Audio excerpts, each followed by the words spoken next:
नमस्कार प्यारे बच्चों। आज की इस क्लास में आप सभी का स्वागत है। आज हम पढ़ने जा रहे हैं सप्तम पाठ है, सातवां पाठ है, जिसका नाम है बकस्य प्रतिकारः।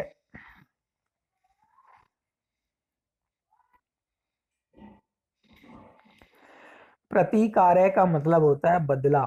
बकस्य बगुले का बदला।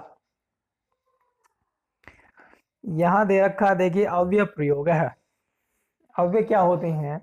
जिनका तीनों लिंगों, सातों विभक्तियों और तीनों वचनों में किसी प्रकार का परिवर्तन नहीं होता है, किसी प्रकार का बदलाव नहीं होता है, उन्हें अव्यय कहते हैं।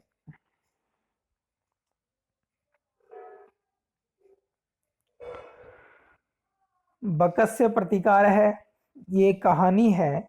इस कहानी में एक होता है बकह अर्थात बगुला, और एक होता है श्रृगालः अर्थात सियार। बगुला और सियार दोनों मित्र होते हैं, लेकिन सियार जो है वो स्वभाव से कुटिल होता है, उसका स्वभाव सही नहीं रहता है। एक दिन क्या करता है, वह बगुले को निमंत्रण देता है। बगुला सायंकाल जब जाता है तो सियार एक थाली में उसे खीर परोसता है। थाली से बगुला खीर को नहीं खा पाता है, लेकिन सियार उस थाली में से सारी खीर खा जाता है। उसी प्रकार से एक दिन बगुला भी सियार को दावत देता है, अपने घर बुलाता है। इस बार बगुले ने भी जैसे को तैसा करने की सोची और एक संकरे मुख वाले कलश में खीर पकाया, जिसमें उसका सियार का मुख भी नहीं जा सका। इस प्रकार से बगुले ने भी अपना बदला पूरा किया। तो आइए पढ़ते हैं इस कहानी को। एकस्मिन् वने श्रृगालः बकः च निवसतः स्म। एक जंगल में सियार और बगुला रहते थे। च का अर्थ होता है और। तयोः मित्रता आसीत्, उन दोनों में मित्रता थी, दोस्ती थी। एकदा प्रातः श्रृगालः बकम् अवदत्।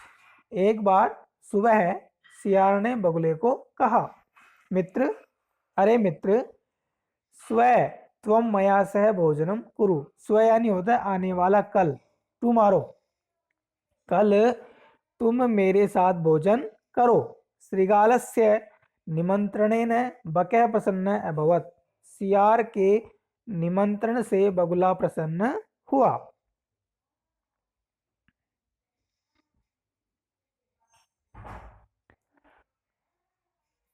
चलिए आगे चलिए। अग्रिमे दिने सह भोजनाय श्रृगालस्य निवासम अगच्छत्। अगले दिन वह भोजन के लिए सियार के निवास गया, श्रृगाल के घर गया। कुटिल स्वभाव श्रृगाल स्थाल्यां बकाय क्षीरोदनम अयच्छत्। कुटिल स्वभाव वाला सियार थाली में बगुले के लिए खीर दिया, अर्थात उसको थाली में खीर परोसी। बकम अवदच्च, और बगुले को बोला, मित्र, अरे मित्र, अस्मिन् पात्रे आवाम अधुना सह एव खादावः। इस बर्तन में हम दोनों, आवाम यानी होता है हम दोनों, अब साथ ही खाते हैं। भोजन काले बकस्य चंचुः स्थालितः भोजन ग्रहणे समर्था न भवत्।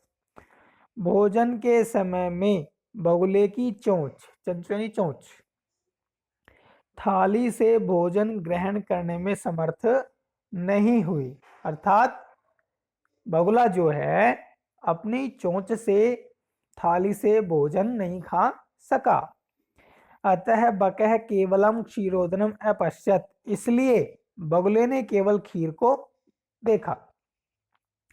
श्रृगालः तु सर्वम क्षीरोदनम अभक्ष्यत, सियार तो सारी खीर खा गया।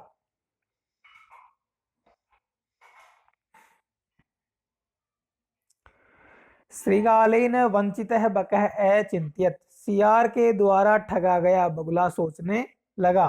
यथा अनेन मया स व्यवहार कृतः। यथा यानी तो जिस प्रकार से इसके द्वारा मेरे साथ व्यवहार किया गया, तथा उसी प्रकार से अहम अपि तेन स व्यवहारिष्यामि, मैं भी इसके साथ वैसा ही व्यवहार करूंगा। एवं चिंतयित्वा सह श्रृगालम अवदत्। इस प्रकार से सोच करके वह सियार को बोला, मित्र, अरे मित्र, त्वम अपि स्वशायम मया सह भोजनम करिष्यसि। तुम भी कल शाम मेरे साथ भोजन करोगे। सह यानी होता है साथ। बकस्य निमंत्रणेन श्रृगालः प्रसन्न अभवत। बगुले के निमंत्रण से सियार प्रसन्न हुआ। यदा श्रृगालः सायं बकस्य निवासम भोजनाय अगच्छत। जब सियार सायंकाल बगुले के निवास पर भोजन के लिए गया, तदा तब बकः संकीर्ण मुखे कलशे क्षीरोदनम अयच्छत। बगुले ने संकुरे मुख वाले कलश में खीर दी। श्रृगालम चैवदत्त, और सियार को बोला, मित्र, आवाम अस्मिन् पात्रे सह एव भोजनम कुर्वः। हम दोनों इस बर्तन में साथ ही भोजन करते हैं। बकः कलशात चंचुआ क्षीरोदनम अखादत। बगुला कलश से चोंच के द्वारा खीर खा गया। परंतु श्रृगालस्य मुखम कलशे न प्राविशत। लेकिन सियार का मुख कलश में प्रवेश नहीं किया। अतः बकः सर्वं क्षीरोदनम अखादत। इसलिए बगुले ने सारी खीर खा ली। श्रृगालः च केवलम ईर्ष्या अपश्यत। और सियार केवल ईर्ष्या से, जलन से देखता रहा। श्रृगालः बकम प्रति यादृशम व्यवहारम अकरोत्। सियार ने बगुले के प्रति जैसा व्यवहार किया, बकः अपि, बगुले ने भी श्रृगालम प्रति तादृशम व्यवहारम कृत्वा प्रतीकारम अकरोत्। बगुले ने भी सियार के प्रति वैसा ही व्यवहार करके बदला लिया।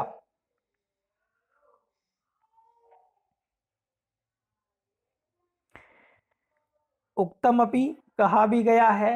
ये देखिए श्लोक है, आत्म दुर्व्यवहारस्य, अपनों के साथ किया गया दुर्व्यवहार, फलम भवति दुखदम, उसका जो फल है वो दुखदाई होता है।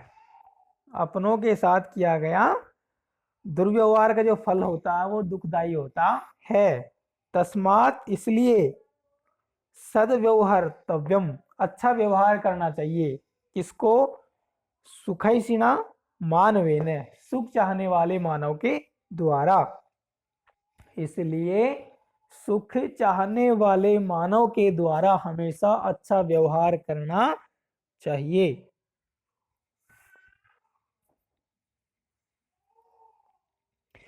यहां से आपके अभ्यास प्रश्न शुरू होते हैं, आपका होमवर्क शुरू होता है, अभ्यास है, ध्यान से देखेंगे। पहला प्रश्न है, उच्चारणम कुरुते, उच्चारण कीजिए। यत्र, तत्र, कुत्र, अत्र, अन्यत्र, यदा, तदा, कदा, एकदा, च, अपि, अद्य, स्व, य, प्रातः, अहर्निशम, अधुना, एव, कुतः, सायं। इसको अपनी नोटबुक में जो का तो लिख लेंगे। ये सारे अव्यय हैं, इनमें किसी प्रकार का परिवर्तन नहीं होता है। पाठ के शुरू में मैंने आपको समझाया था, अव्यय पद आए थे, ये जो हैं जैसे हैं वैसे ही रहते हैं, इनमें किसी प्रकार का परिवर्तन नहीं होता है। अगला प्रश्न देखिए,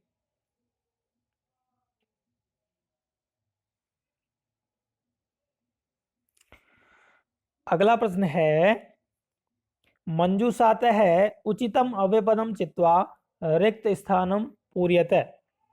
अब देखिए यहाँ पर कुछ वाक्य दे रखे हैं और ऊपर अव्यय दे रखे हैं। इनका पहले अर्थ बता रहा हूँ। अद्य यानी होता है आज, अप यानी भी, प्रातः यानी होता है सुबह, कदा यानी कब, सर्वदा यानी होता है हमेशा, और अधुना यानी होता है अब। तो भ्रमणम स्वास्थ्याय भवति, घूमना स्वास्थ्य कारक होता है। पहले में आ जाएगा प्रातः, तो कै में आ जाएगा प्रातः। सत्यम वद, सर्वदा सत्यम वद, हमेशा सत्य बोलो, खे में आ जाएगा सर्वदा। त्वम, यहाँ आ जाएगा कदा, गे में आ जाएगा कदा, तुम मामा के घर कब जाओगे। अहम अपि, घे अपि, अधुना विज्ञान से, अधुना जो है ये आ जाएगा अणय में, और अध रविवासर अस्ति ये आ जाएगा च में, अध।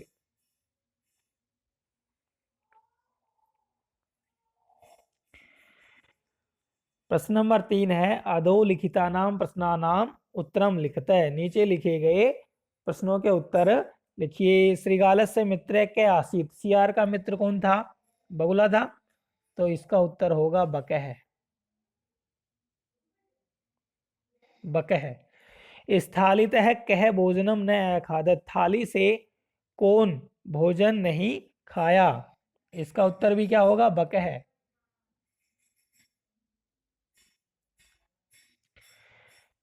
बकह श्रृगालाय भोजने किम अयच्छत, बगुले ने सियार के लिए भोजन में क्या दिया, क्षीरोदनम, खीर दी थी, तो इसका उत्तर होगा क्षीरोदनम, अर्थात खीर। श्रृगालस्य स्वभाव की दृश्य भवती, सियार का जो स्वभाव कैसा होता है, कुटिल होता है, तो इसका उत्तर हो जाएगा कुटिल है। अब आगे देखिए प्रश्न नंबर 4, पाठात पदानि चित्वा अधो लिखितानाम विलोम पदानि लिखत। जैसे शत्रु का मित्र होता है अपोजिट वर्ड विलोम पद, उसी प्रकार से पहला है सुखदम, सुखदम जो है इसका हो जाएगा दुखदम, दुखदम, दुखदम। शत्रुता का क्या हो जाएगा, मित्रता। प्रसन्न है प्रसन्न का हो जाएगा प्रसन्न है। दुर्व्यवहार का हो जाएगा सद व्यवहार है।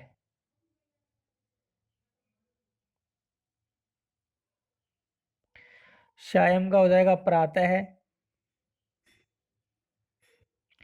और असमर्थ का हो जाएगा, सॉरी है नहीं आएगा, समर्थ है।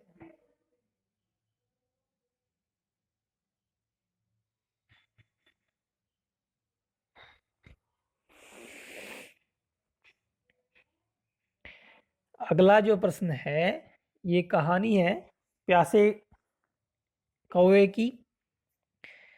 इसमें बीच बीच में खाली जगह छोड़ रखी है और ऊपर कुछ पद दे रखे हैं, वो आपको भरने हैं। पहला है एकदा एक है काक है, एक बार एक कौवा पिपासित है, पहले में आ जाएगा पिपासित है।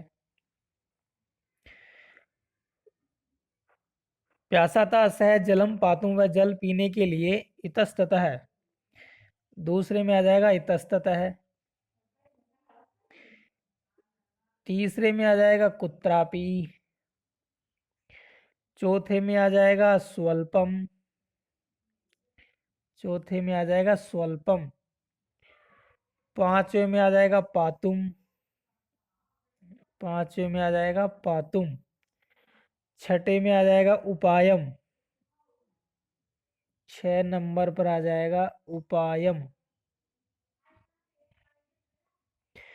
7 नंबर पर आ जाएगा पाषाणस्य। 8 नंबर पर आ जाएगा ऊपरी। 9 नंबर पर आ जाएगा संतुष्ट, ये 9 नंबर में आ जाएगा संतुष्ट है। 10 नंबर में आ जाएगा कार्याणी, और 11वें नंबर पर आ जाएगा मनोरथई, ये मनोरथ ही आ जाएगा 11वें नंबर पर।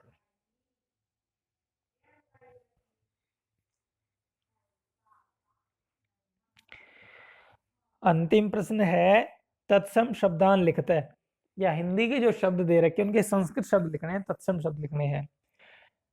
सियार का होता है श्रृगालह, उसी प्रकार से कौवा, कौवा का होगा काकह। फिर है मक्खी, मक्खी का होगा मक्षिका। मिलान आप करते जाएंगे,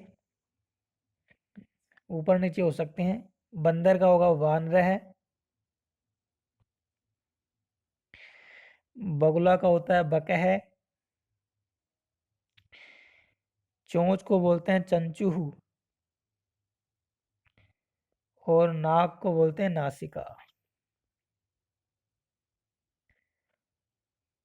इस प्रकार से आपका ये पाठ पूरा हुआ।